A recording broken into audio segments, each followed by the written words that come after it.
We just went and picked up a Husqvarna Automower. I've been wanting one of these for a really long time, so now that I got one, it's time to get it out and unbox it.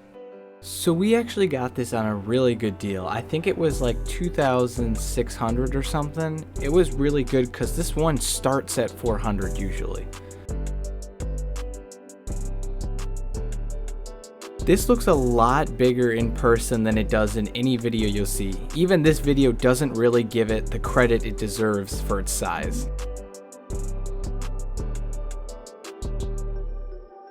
Right here it looks like we have the wires and everything else you'll need to set up the dock.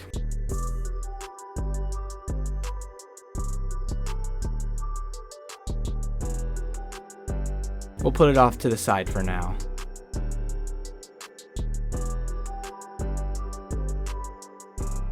Under here, there looks to be a base and one other box. Before we remove the base, let's see what's in this box.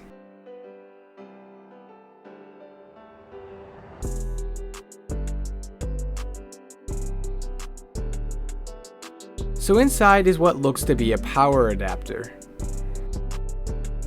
So this must be the cord that attaches to the adapter that can plug into the wall. This thing is very big and it definitely feels very solid. I'm not sure what they have going on in here, but it definitely makes you feel better about the safety of the mower. The adapter seems to go to a standard 110 volt plug, so it should be fine to plug into any outlet you have outside.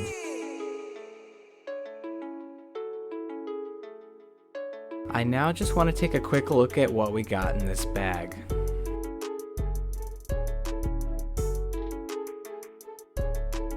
We got some sort of receipt which seems to be for the weight of the item, probably for shipping costs.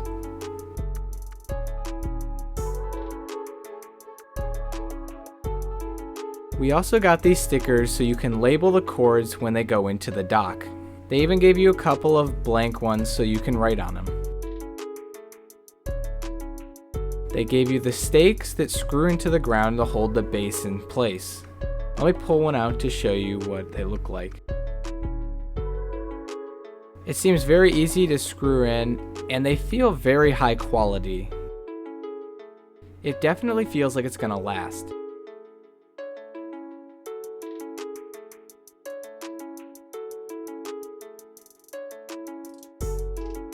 You also got this cable which is meant to plug into the dock and into the adapter.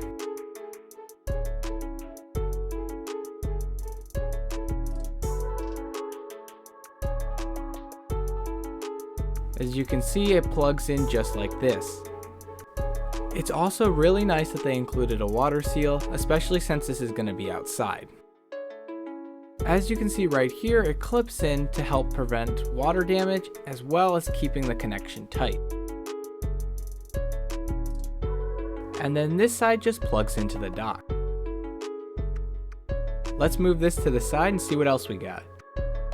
So we got this cool sticker. I'm not really sure where you're supposed to put this. Maybe on the mower? Not sure. If so, I wish they had just engraved it because then it wouldn't rub off.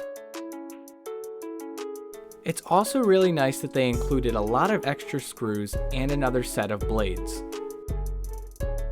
Let's take a quick look at the blades since we probably won't be able to see it too well on the mower because of the safety features. It took me a sad amount of time to figure out how to open this, but eventually I got it.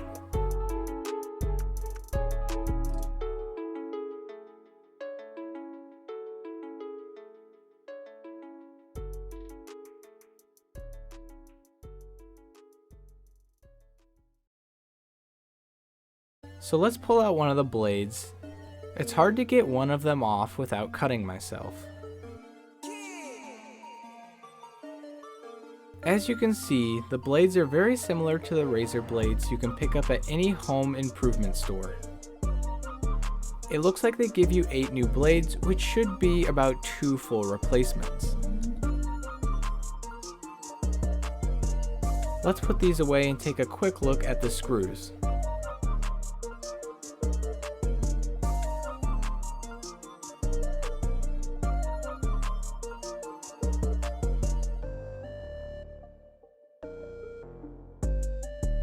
It looks like they give you 8 of these as well, so that should be 1 for each replacement. You probably won't need to replace these each time, but it's probably in case you lose any. Now it's time to try and remove the mower. I actually got my brother to help me out with this because I was worried about dropping it.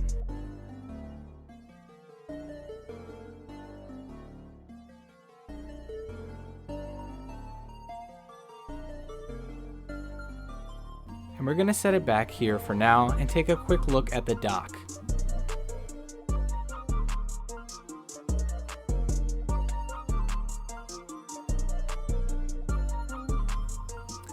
It looks like you also get some instruction manuals and warranty information.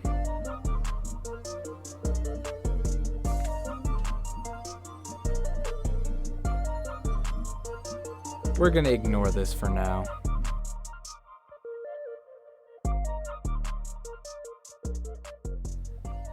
Like the robot itself, the base looks a lot bigger than you expected it to be.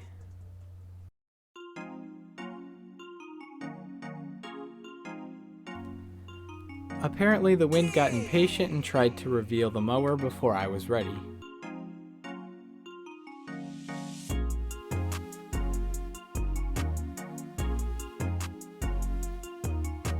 Now that the dock is out of the box, we're going to quickly yeet that box out of the way. Yeet.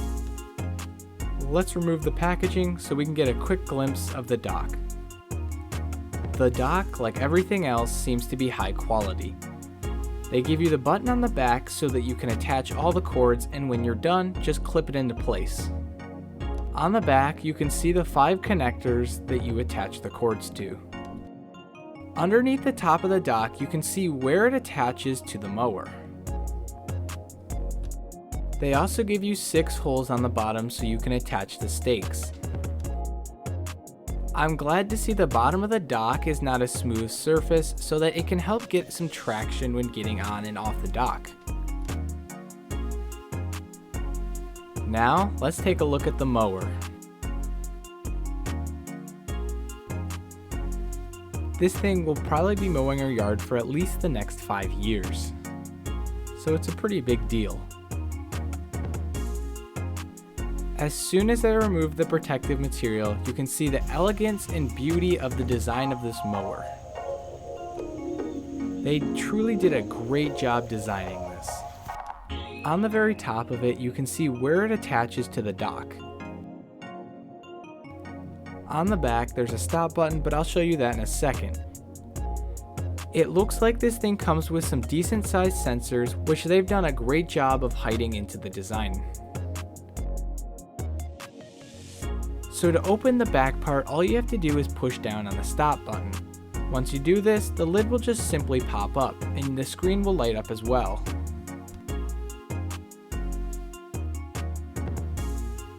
Underneath that lid, they have a surprising amount of features you can control right on the mower. Pretty much anything you can do on the app, you can do on the mower, with a few exceptions. If your mower is making a weird noise, or you just don't want it around right now, simply push the stop button and it will stop automatically. You will then have to put in your pin, and then after you've put that in, you can do anything you want, from changing the blade height to making it go park. Once you're done underneath there, you simply push the top down and it's good to go. The elegance of this product is very obvious, and the wheels are no different. While they don't feel as premium as the rest of the mower, they definitely look great and have some great traction. Now let's flip it over and take a quick look at the bottom here. As you can see, there's no blades in sight. So it looks like the front wheels don't actually have any power and are mainly for steering, which means this is only 2-wheel drive. This should be fine as long as you don't have any big hills in your yard because of the traction on the back wheels. So this is where the blades are stored underneath this thing. Even if I spin it, nothing comes out. You can't even really get the blades out, even if you're trying to.